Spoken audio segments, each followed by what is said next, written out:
जय श्री कृष्णा। राधे राधे दोस्तों, आप सभी को पाप मोचनी एकादशी की हार्दिक शुभकामनाएं। आप सभी पर भगवान विष्णु की कृपा सदा सर्वदा बनी रहे, इसी मंगल कामना के साथ आज की वीडियो का शुभारंभ करती हूँ। आज चैत्र मास के कृष्ण पक्ष की एकादशी तिथि है और इस एकादशी को पाप मोचनी एकादशी के नाम से जाना जाता है। कुछ स्थानों पर इसे पाप मोचनी ग्यारस भी कहते हैं। पाप का अर्थ है अधर्म और मोचनी का अर्थ होता है मुक्ति पाना। इसलिए पाप मोचनी एकादशी पापों को नष्ट करने वाली एकादशी है। यह हिंदू नव वर्ष की पहली एकादशी मानी गई है, इसलिए इसका महत्व कई गुना बढ़ जाता है। इस एकादशी की कथा को सुनने से मनुष्यों को सौभाग्य की प्राप्ति होती है एवं पूर्वजों को मोक्ष की प्राप्ति होती है। तो आज मैं आप सभी को सुना रही हूँ पाप मोचनी एकादशी की बड़ी ही दुर्लभ कथा। इन कथाओं को सुनने से मनुष्य के सभी पाप और संकट कट जाते हैं तथा समस्त मनोकामनाओं की पूर्ति होती है। तो आप लोग बड़ी ही श्रद्धा और प्रसन्नचित मन से इन कथाओं को पूरा अवश्य सुनिएगा। तो आइए भगवान श्री लक्ष्मी नारायण जी के चरणों का ध्यान करते हुए इस कथा को सुनते हैं। प्रिय श्रोताओं, एक बार अर्जुन ने भगवान श्री कृष्ण से कहा कि हे मधुसूदन, मैं जैसे जैसे एकादशियों के व्रतों की कथाएं सुन रहा हूँ, वैसे वैसे अन्य एकादशियों की व्रत की कथाओं को सुनने की मेरी जिज्ञासा बढ़ती जा रही है। हे मधुसूदन, अब कृपा करके आप चैत्र माह के कृष्ण पक्ष की एकादशी के विषय में मुझे बताइए। इस एकादशी का क्या नाम है और इसमें कौन से देवता का पूजन किया जाता है तथा इसकी व्रत कथा क्या है। तब भगवान श्री कृष्ण जी ने कहा कि हे अर्जुन, एक बार यही प्रश्न पृथ्वीपति माधंता ने लोमेश ऋषि से किया था। जो कुछ लोमेश ऋषि ने राजा मांधाता को बताया वही मैं तुमसे कह रहा हूँ। राजा मांधाता धर्म के गहरे रहस्यों के ज्ञाता महर्षि लोमेश से पूछा कि हे ऋषि श्रेष्ठ, मनुष्यों के पापों का मोचन किस प्रकार संभव है? कृपा कर कोई ऐसा सरल उपाय बताएं जिससे सहज ही पापों से छुटकारा मिल जाए। तो महर्षि लोमेश ने कहा, हे राजन, चैत्र मास के कृष्ण पक्ष की एकादशी का नाम पाप मोचनी एकादशी है। मैं तुम्हें इस व्रत की कथा सुनाता हूँ, ध्यान पूर्वक श्रवण करो। प्राचीन समय में चैत्र रथ नाम का एक वन था। उसमें अप्सराएं किन्नरों के साथ विहार करती थीं। वहां सदैव वसंत का मौसम रहता था, अर्थात उस स्थान पर सदैव नाना प्रकार के पुष्प खिले रहते थे। कभी गंधर्व कन्याएं विहार किया करती थीं, तो कभी स्वयं देवेंद्र अन्य देवताओं के साथ क्रीड़ा किया करते थे। उसी वन में मेधावी नाम के एक ऋषि भी तपस्या में लीन रहते थे। वह भगवान शिव के अनन्य भक्त थे। एक दिन मंजू घोषा नामक एक अप्सरा ने उनको मोहित कर उनकी निकटता का लाभ उठाने की चेष्टा की। इसलिए वह कुछ दूरी पर बैठ गई और बीड़ा बजाकर मधुर स्वर में गाने लगी। उसी समय शिव भक्त महर्षि मेधावी को कामदेव भी जीतने का प्रयास करने लगे। कामदेव ने उस सुंदर अप्सरा के भ्रू का धनुष बनाया, कटाक्ष को उसकी प्रतिंचा बनाई और उसके नेत्रों को मंजू घोषा अप्सरा का सेनापति बनाया। इस तरह कामदेव अपने शत्रु पर विजय प्राप्त करने हेतु तैयार थे। उस समय महर्षि मेधावी भी युवावस्था में थे और काफी हष्टपुष्ट थे। उन्होंने यज्ञोपवीत तथा दंड धारण कर रखा था। महर्षि स्वयं दूसरे कामदेव के समान प्रतीत हो रहे थे। उस मुनि को देखकर कामदेव के वश में हुई मंजू घोषा ने धीरे धीरे मधुरवाणी में वीणा पर गायन आरंभ किया। तो महर्षि मेधावी भी मंजू घोषा के मधुर गायन पर और उसके सौंदर्य पर मोहित हो गए। वह अप्सरा मेधावी मुनि को कामदेव से पीड़ित जानकर उनसे आलिंगन करने लगी। तो महर्षि मेधावी उस अप्सरा के सौंदर्य पर मोहित होकर शिव रहस्य को भूल गए तथा काम के वशीभूत होकर उसके साथ रमण करने लगे। काम के वशीभूत होने के कारण मुनि को उस समय दिन रात का कुछ भी ज्ञान नहीं रहा तथा अत्यंत दीर्घ काल तक वे दोनों रमण करते रहे। तदोपरांत मंजू घोषा उस मुनि से बोली कि हे ऋषिवर, अब मुझे बहुत समय हो गया है, अतः स्वर्ग जाने की आज्ञा दीजिए।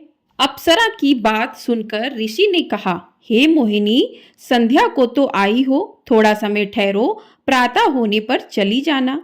ऋषि के ऐसे वचनों को सुनकर अप्सरा उनके साथ रमण करने लगी।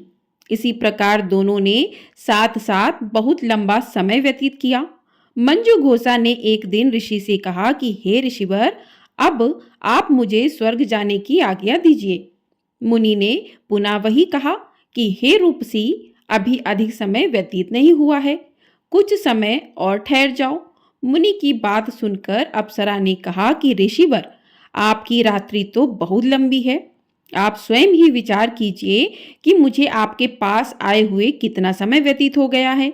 अब और अधिक समय तक ठहरना क्या उचित है? अप्सरा की बात सुनने के बाद मुनि को समय का बोध हुआ और वह गंभीरता पूर्वक विचार करने लगे। जब उन्हें समय का ज्ञान हुआ कि उन्हें रमण करते 57 वर्ष व्यतीत हो चुके हैं, तो उस अप्सरा को वह काल का रूप समझने लगे।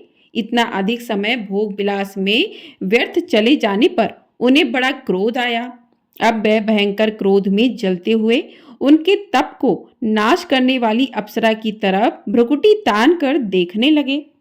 क्रोध से उनके रोम रोम कंपित होने लगे तथा इंद्रियां अनियंत्रित होने लगीं।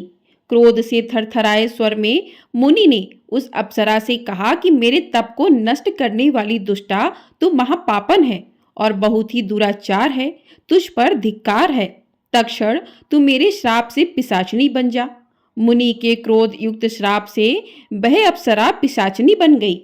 यह देख वह व्यथित होकर बोली कि हे ऋषिवर, अब मुझ पर क्रोध त्याग कर प्रसन्न हुइए और कृपा करके बताइए कि श्राप का निवारण किस प्रकार होगा। विद्वानों ने कहा है कि साधुओं की संगत उत्तम फल देने वाली होती है और आपके साथ तो मेरे बहुत वर्ष व्यतीत हुए हैं, अतः अब आप मुझ पर प्रसन्न हो जाइए, अन्यथा लोग कहेंगे कि एक पूर्ण आत्मा के साथ रहने पर मंजू घोषा को पिशाचनी बनना पड़ा। मंजू घोषा की बात सुनकर मुनि को अपने क्रोध पर अत्यंत ग्यालनी हुई, साथ ही अपनी अपकीर्ति का भय भी हुआ।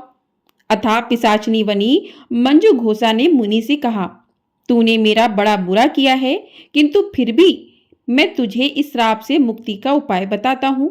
चैत्र मास के कृष्ण पक्ष की जो एकादशी है उसका नाम पाप मोचनी एकादशी है। इस एकादशी का उपवास करने से तेरी पिशाचनी की देह से मुक्ति हो जाएगी। ऐसा कहकर मुनि ने उसको व्रत का सब विधान समझा दिया। तदोपरांत अपने पापों का प्रायश्चित करने हेतु वह अपने पिता च्यवन ऋषि के पास गई। च्यवन ऋषि ने अपने पुत्र मेधावी को देखकर कहा कि हे पुत्र, ऐसा क्या किया तूने कि तेरे सभी तप नष्ट हो गए हैं, जिससे तुम्हारा समस्त तेज मलिन हो गया है। मेधावी मुनि ने लज्जा से अपना सिर झुकाकर कहा कि पिताश्री, मैंने एक अप्सरा से रमण करके बहुत बड़ा पाप किया है। इसी पाप के कारण संभवतः मेरा सारा तेज और मेरे सारे तप नष्ट हो गए हैं। कृपया करके आप इस पाप से छूटने का उपाय बताइए। तो ऋषि ने कहा कि हे पुत्र, तुम चैत्र मास के कृष्ण पक्ष की पाप मोचनी एकादशी का विधि तथा भक्ति पूर्वक उपवास करो, इससे तुम्हारे सभी पाप नष्ट हो जाएंगे। अपने पिता च्यवन ऋषि के वचनों को सुनकर मेधावी मुनि ने पाप मोचनी एकादशी का विधि पूर्वक व्रत किया। उसके प्रभाव से उनके सभी पाप नष्ट हो गए।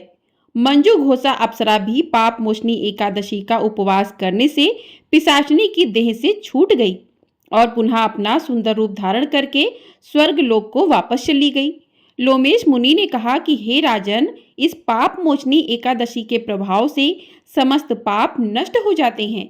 इस एकादशी की कथा के श्रवण व पठन से 1 सहस्त्र यानी कि 1000 गौ दान करने का फल प्राप्त होता है। इस उपवास को करने से ब्रह्म हत्या, स्वर्ण की चोरी, मधुपान तथा गौ हत्या करना आदि भयंकर पाप भी नष्ट हो जाते हैं तथा अंत में स्वर्ग लोक की प्राप्ति होती है। प्रेम से बोलिए श्री लक्ष्मी नारायण भगवान की जय। बोलिए एकादशी माता की जय। बोलिए माता लक्ष्मी की जय। तो इस प्रकार से पाप मोचनी एकादशी की व्रत कथा पूर्ण हुई। अब करते हैं भगवान विष्णु जी की आरती। ओम जय जगदीश हरे, स्वामी जय जगदीश हरे। भक्त जनों के संकट क्षण में दूर करे। ओम जय जगदीश हरे, जो ध्यावे फल पावे। दुख बिन से मन का, सुख संपत्ति घर आवे। कष्ट मिटे तनिका। ओम जय जगदीश हरे, मात पिता तुम मेरे। शरण गहूँ मैं किसी की, तुम बिनु और न दूजा। आस करूँ मैं जिसकी। ओम जय जगदीश हरे, तुम पूरन परमात्मा। तुम अंतर्यामी, पार ब्रह्म परमेश्वर। तुम सबके स्वामी। ओम जय जगदीश हरे, तुम करुणा के सागर। तुम पालन करता, मैं मूरख खल कामी। कृपा करो भरिता। ओम जय जगदीश हरे, तुम हो एक अगोचर। सबके प्राणपति, किस विध मिलूं दया में। तुमको मैं कुमति। ओम जय जगदीश हरे, दीन बंधु दुख हरता। तुम ठाकुर मेरे, अपने हाथ उठाओ द्वार पड़ा तेरे।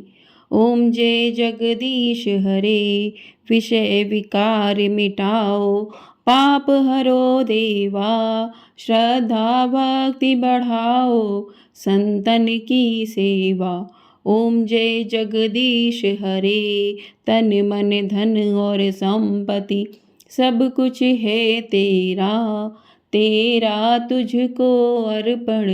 क्या लागे मेरा।